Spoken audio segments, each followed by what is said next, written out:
Hello, good people. This is the guy, Mr. Educator, Mr. Communicator, Mr. Free Thinker, coming back at you live once again from the Lone Star State with another edition of the Media Mike Speaks. All right, good people. It is I would say chilling 42 degrees here in the Metroplex, and it is 31 past the hour. We are the voice of the everyday citizen. All right, good people. One of my subscribers asked my opinion on this story of Brian Flores. So, you know, this thing he's going through with the NFL about hiring discrimination. So I thought I'd give my 2 cents on this.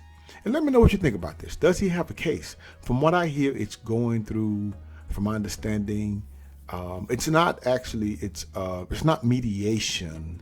It's something else that you sign in the contract. Arbitration, that's what it is. And it may not work out like he thinks. But I hope it does to a certain degree, because I really want to hear the outcome of this, because he's really putting himself out there filing a suit. And has he ruined his NFL career or college coaching career, one would say? Because, you know, those individuals in that circle, I'm not saying they hold a grudge, but I do believe they can have some long memories. Okay, now let's get to this story here. Now, Roger Goodell had his 2 cents to say.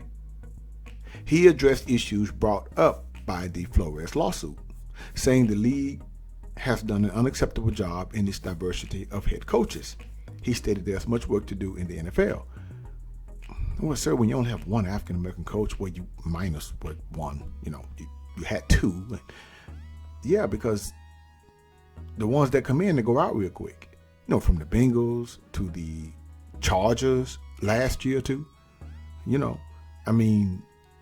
Come on. Used to have Art Shell back in the day from the old Oakland Raiders or LA Raiders, and all of them are gone. They did have some, but they didn't last long. So, and neither did a lot of Caucasian coaches too, but a lot of them still were replaced by Caucasian coaches. So anyway, let's talk about his statement first. Goodell states here, I want to address a subject that many of us have discussed together. Not only this week, but consistently for many years. Well, if you discussed it for many years, sir, why hasn't it improved? Okay. Racism and any form of discrimination is contrary to the NFL's values. We have made significant efforts to promote diversity and adopted numerous policies and programs which would have produced positive change in many areas. However, we must acknowledge that, particularly with respect to head coaches, the results have been unacceptable. We will reevaluate and examine all policies, guidelines, and initiatives relating to diversity, equity, and inclusion, including as they relate to gender. We are retaining outside experts to assist in this review and will also solicit input from current and former players and coaches, advocates, and other authorities in this area. Our goal is simple: make our efforts and those of the clubs more effective so that real and tangible results will be achieved. Okay, this sounds like a playbook, a corporate playbook, because every time you have an issue as such, they bring in outside people. Like you don't know what you're doing. That's what's kind of embarrassing. You have to bring in outside people to tell you what you're doing wrong. These are all grown individuals. 40s, 50s, 60s, 70s, I don't know. But you have to bring in outside people. It's spoken like a corporate playbook. That's what it's using. To me, my opinion. You tell me. Now, Mr. Flores, he's suing the NFL for racial discrimination hiring practices. Now, they are performing damage control after Flores sued the league for racial discrimination in its hiring process. Flores was allegedly told by New England Patriots coach Bill Belichick, I think, who has about 9 Super Bowl titles. He has a couple with the Giants when he was, I do believe, a defensive coordinator, I think at the time, the coach back then, defensive coordinator, and he moved on, and so he has a couple of a lot of Super Bowl titles under his belt. That the New York Giants were hiring Brian Flores 3 days before Flores interviewed with the franchise. See, they got their Bryans mixed up, good people. They got the Bryans mixed up. Flores made a number of accusations in the lawsuit, including one in which Flores claimed Dolphins owner Stephen Ross offered Flores $100,000 for each loss in 2019. Now, if Flores was not a man of principle. 5 losses, $500,000. But Mr. Flores is standing on his square. Ross wanted the Dolphins to get the highest draft pick possible. The team finished 5-11, winning 3 of its last 5 games. The Dolphins picked 5th in the 2020 NFL Draft. Goodell stated the NFL will review those claims thoroughly and independently, he quotes. The NFL responded differently to those accusations Tuesday, shortly after Flores' lawsuit was revealed. The NFL released a statement saying all of Flores' charges, including the one against Ross, were without merit, unquote. So now they're fighting back. So much for diversity. Goodell appeared to back off from the stance in his memo Saturday. Now, as you see, the text between Belichick and Flores, Belichick says, "Sounds like you have landed. Congrats." Flores says, "Did you hear something I didn't?" Belichick, "Giants." Flores, "I interview on Thursday."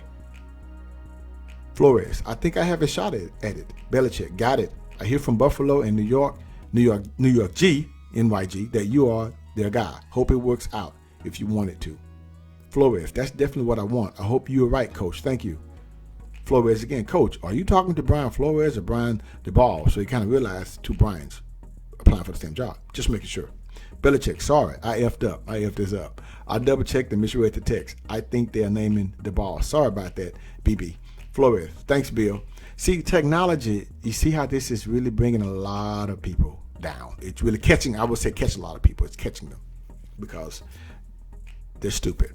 So, the issue here is that Giants already decided on who they would hire as head coach days before Flores even had the opportunity to interview. Same old corporate shenanigans. It seems like an honest mistake by Belichick, but this is still incredibly frustrating for Flores.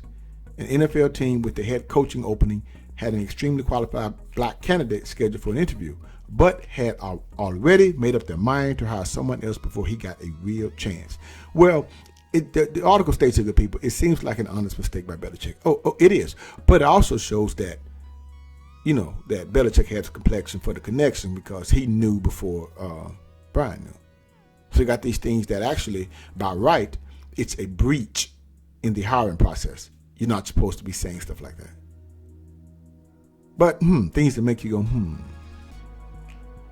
Now, but you see they had already made up their mind to hire someone else before he got a real chance. This happened despite the league having a rule meant to prevent this sort of thing. I told you, you're not supposed to do that. Because the Mooney rule, they're supposed to hire a minority, interview a minority, I would say, under the Mooney rule. But also, these things are not supposed to be discussed. It's a breach. How did Belichick know? You see?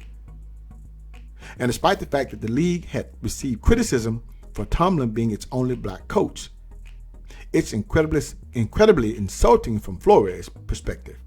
And I might add, good people, Tomlin is the only coach, I believe, that has not had a losing season during his tenure in the NFL. Coach of my Steelers.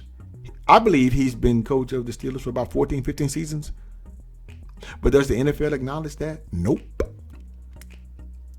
Never had a losing season. Okay. So, the NFL obviously has systematic issues when it comes to hiring black coaches and executives. This is another terrible look for the league. So, what is the solution here, good people? More lawsuits? Or is the answer to start a league of their own? Which I think was a movie, I believe. Well, African Americans once owned baseball teams back in the early to middle 1900s. Individuals played for them like Satchel Paige, Jesse Robinson, Josh Gibson. And might I add that Flores is actually Honduras, if I'm not mistaken, but that is somewhat, hey, it is what it is. Mr. Flores should have known what he was up against.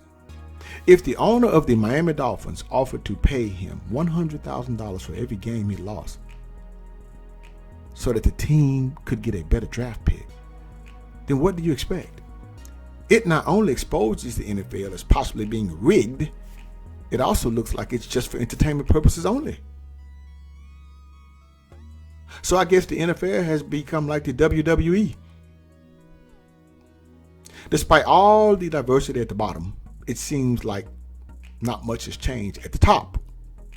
As in the words of Chris Rock, it's all right because it's all white. Until next time, this is your guy, Mr. Educator, Mr. Communicator, Mr. Free Thinker. Subscribe, share, and like to keep me rocking on the mic. Have a good night. Understand you soon, it won't be long. Keep on, keep running.